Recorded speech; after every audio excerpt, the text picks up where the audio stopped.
Well, win's a win, right? Wrong. Sports Talk Chicago. Here with Jon Zaghloul. In this video, we're going to break down the Bears' big win over Houston, but explain why Justin Fields may not be the guy for this team. Pretty scary stuff. Hope you'll stay tuned. New to the channel, subscribe, set up notifications so you don't miss a thing. We talk Chicago sports daily. We also have interviews with former Bears players and media members who cover the Bears and other teams here in Chicago. Follow me on Twitter and Instagram at Jon Z Sports, Facebook Jon Zaghloul. Want to watch more of this show? Head on over to sportstalkchicago.com.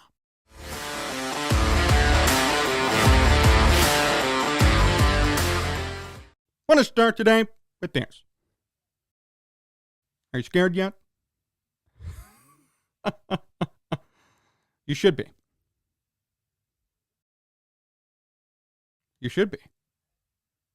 You should be terrified of what you saw yesterday. I'm happy the Bears won. They should have won. Had they not won, it would have been pathetic for Justin Fields more than anybody. But you should be terrified of what you saw from Fields in that game. Saw a Bears postgame show yesterday. Former player said, I still believe in QB1, shaking his fist, being a fanboy. Get the hell off the show. The hell's wrong with you? Stop being a fanboy, being an evaluator. Everybody, stop being a fanboy, being an evaluator. Do you really believe in QB1 after that performance yesterday? You're going to sit here with a straight face and beat me Kool-Aid? That was not a good game for Justin Fields. In fact, had the Bears lost that game, it would have been because of him. If it wasn't for Davis Mills screwing up, the Bears might have lost to the frickin' Texans. And that would have been number one on Justin Fields' hand. It would have been his fault they lost. More than anybody. Who else led to the Bears' downfall yesterday? Khalil Herbert killed it. Came in for David Montgomery.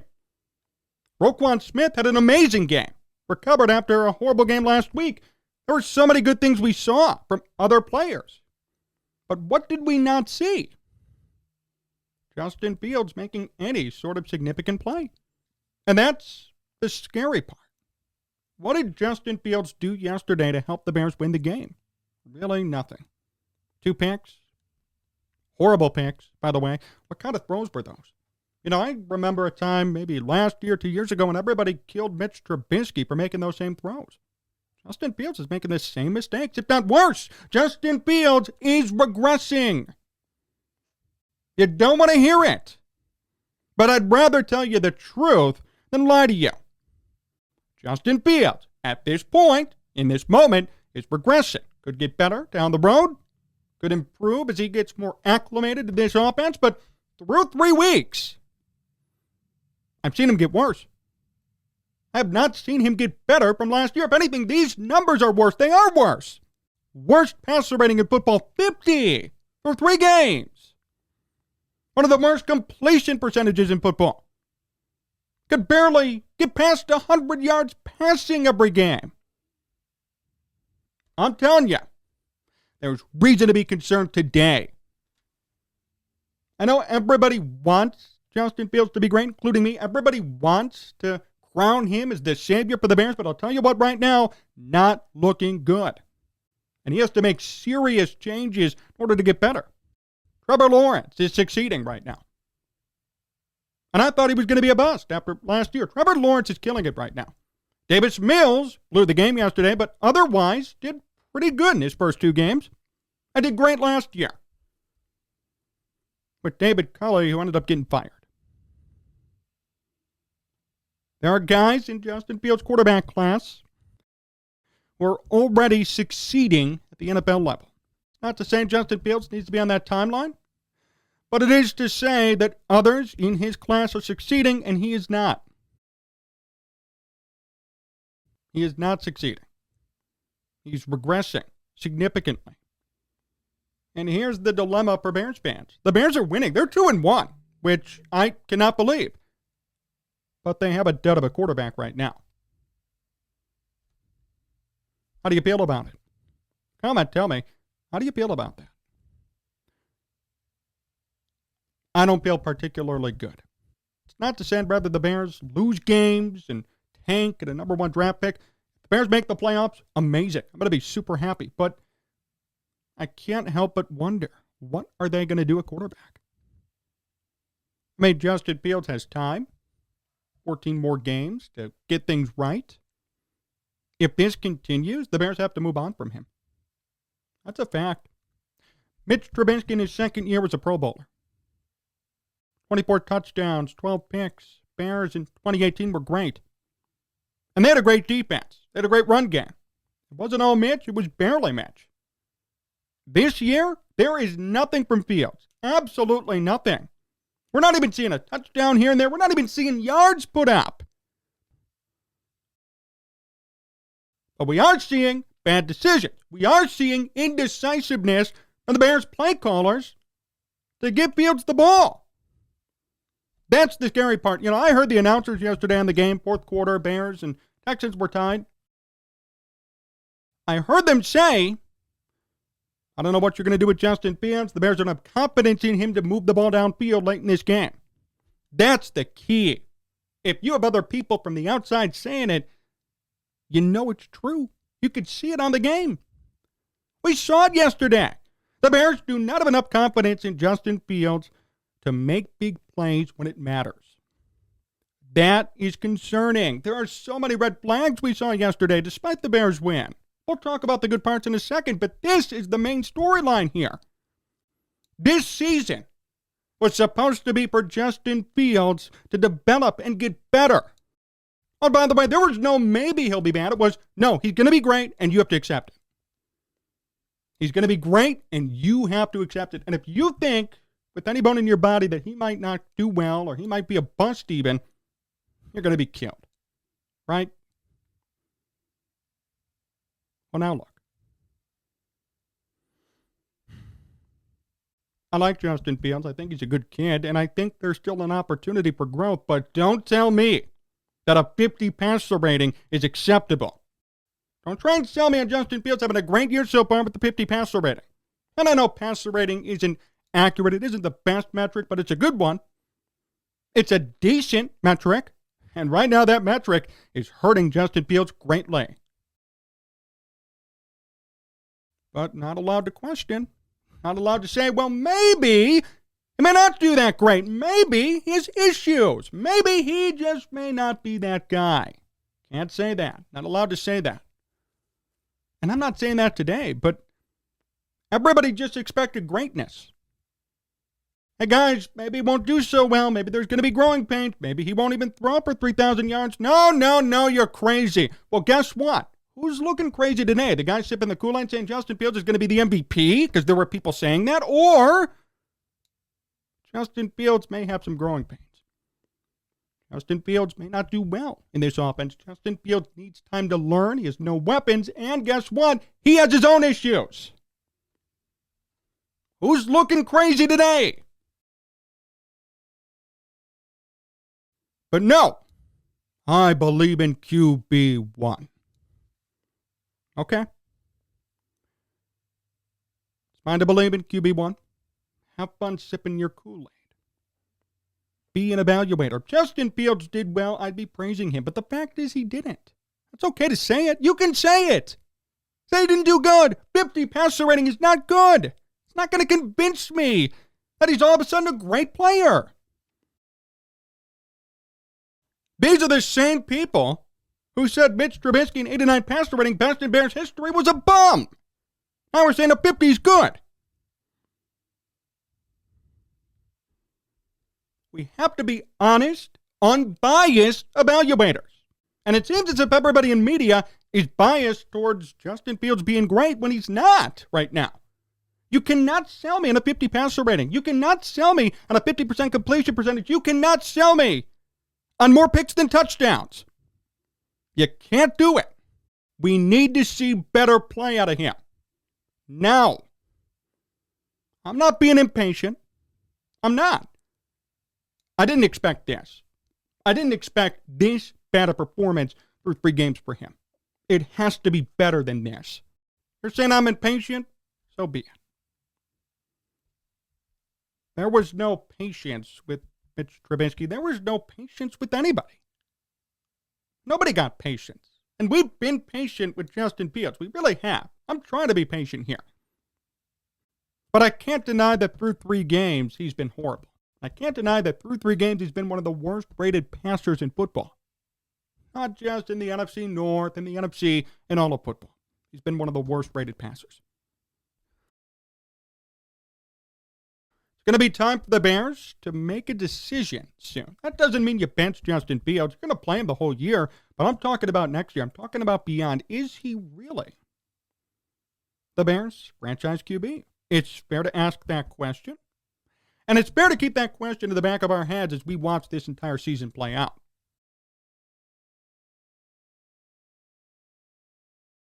I know already what people are going to tell me. You're a Justin Fields hater. No, I'm a fair talent evaluator. He has the it factor. I believe in QB1. Continue to sip the Kool-Aid. I didn't see any it factor yesterday. I saw somebody who missed open guys. I saw somebody who made 2 horrendous interceptions. And I saw somebody, when the game was on the line at the end of the game, when the score was tied, I saw somebody who coaches did not believe in. I'm telling it to you like it is. I saw somebody yesterday, when the game was tied 20-20, who the coaches did not believe in to drive the team downfield and win the game. Yeah, that's scary. That's concerning. Yes, it is. Call me a Fields hater if you want. I'm not a Fields hater. But I am concerned that the Bears' supposed star quarterback was not trusted to lead the team downfield in a tie game at the end of the 4th quarter. Concerning. I don't care if he's young or not, you got to do it. Doesn't matter how young you are, do it. He was so good at Ohio State, then do it here.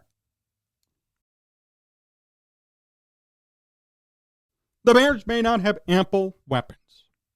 The Bears certainly have issues offensively. Offensive line is horrible at pass protection, good at run protection. I have no idea why, but that's just how they are right now.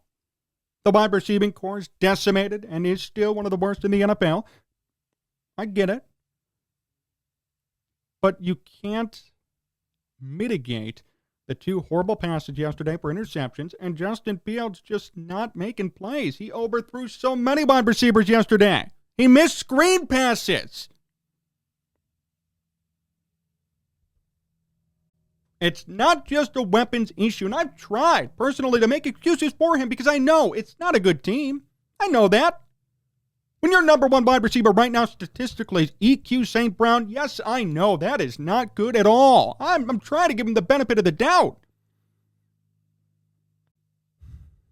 But a lot of these problems that the Bears are seeing offensively is, guess what? Because of him.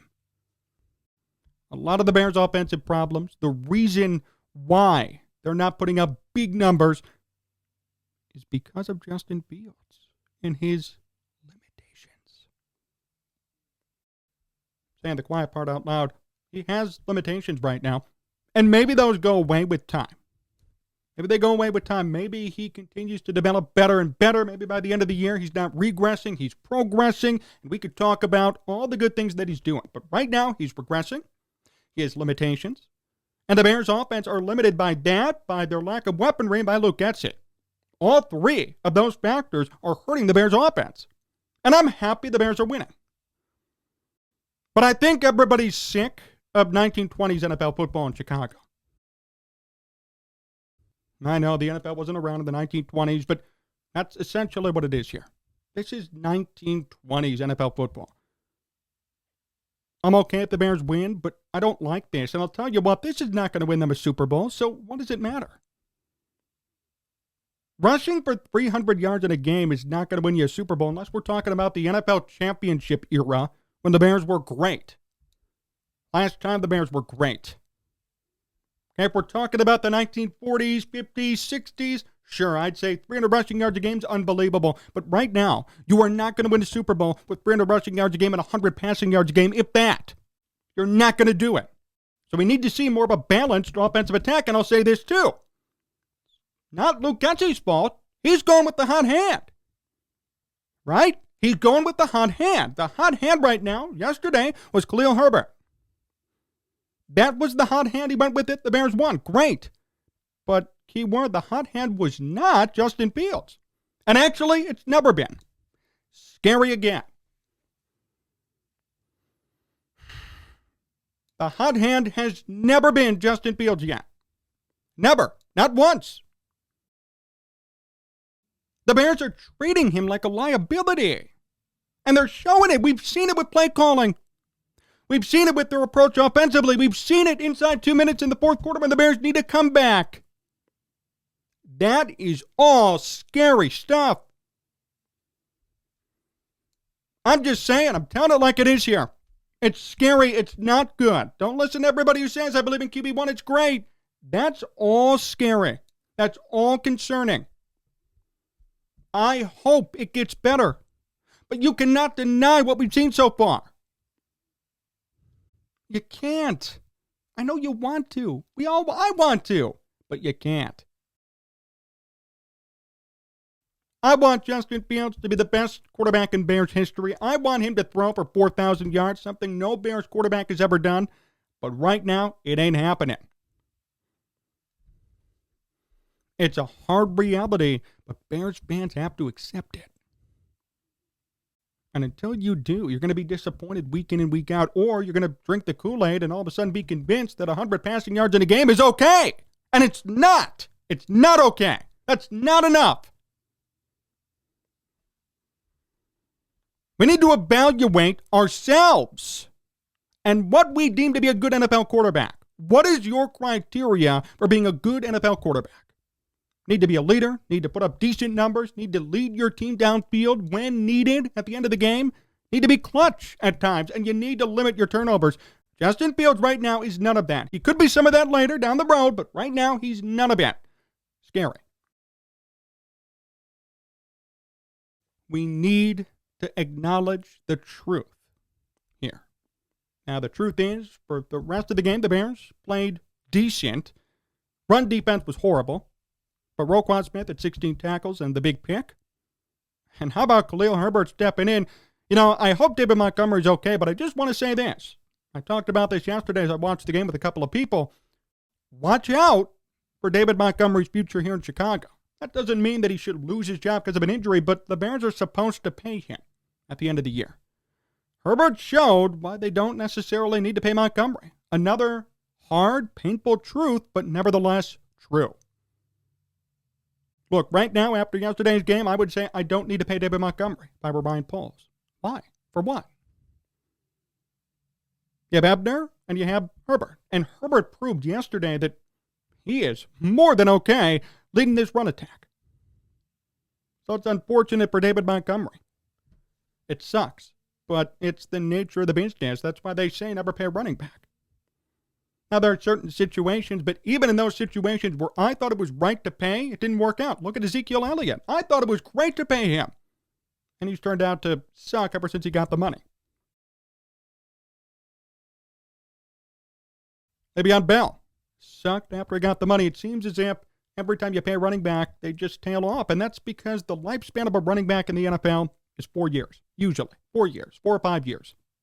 So by the time they're ready to get paid, somebody else is behind them, or they're regressing, or both. Even Christian McCaffrey getting paid, now he's hurt all the time. Even the guys who do deserve it simply are unhealthy. It's very tough as a running back to make big money in the NFL, and right now, I have to say David Montgomery is in trouble. Not for the rest of this year. He's not going to lose the job or anything, but if he wants a big payday from the Bears, or even from anybody else, yesterday hurt him big time. And a lot of agents and GMs are going to look back at this game, week 3 against Houston, and remember, maybe we don't need to pay him. I know the Bears will. I know Eberflus and Poles will. At the end of the year, when we're talking about who should the Bears retain, who should they extend, hey, if you had to pick between Roquan Smith and David Montgomery, I'm paying Smith all day. Roquan made a big impact on yesterday's game. When he's gone, the Bears miss him for the most part. They do. Montgomery, kind of the opposite. I mean, he was gone. It hurt in the moment. We were all scared and worried about him, but Herbert stepped in and did just as good as Montgomery would have done, if not better. Something to think about. When that question and subsequent argument comes up, because I know it will, everybody's going to be arguing about this in a couple of months, January, February. I'm going to remember this game. I'm going to point everybody back to this game and say, look, do the Bears need to pay David Montgomery? Is he a need? The offense moving forward? The answer is no. It's not necessary. Something to keep in mind. Bears' run defense needs to get better. Everybody's running all over them, and it's just kind of unacceptable. It really is. I mean, this is just horrible run defense we're seeing from the Bears. Pierce ran for 80 yesterday. Jones carved him up last week. Scary stuff, too. That needs to be cleaned up. But other than that, it was a Bears win. It was an ugly win, and it really shouldn't have been that close against the Texans team that's going nowhere. But they did win.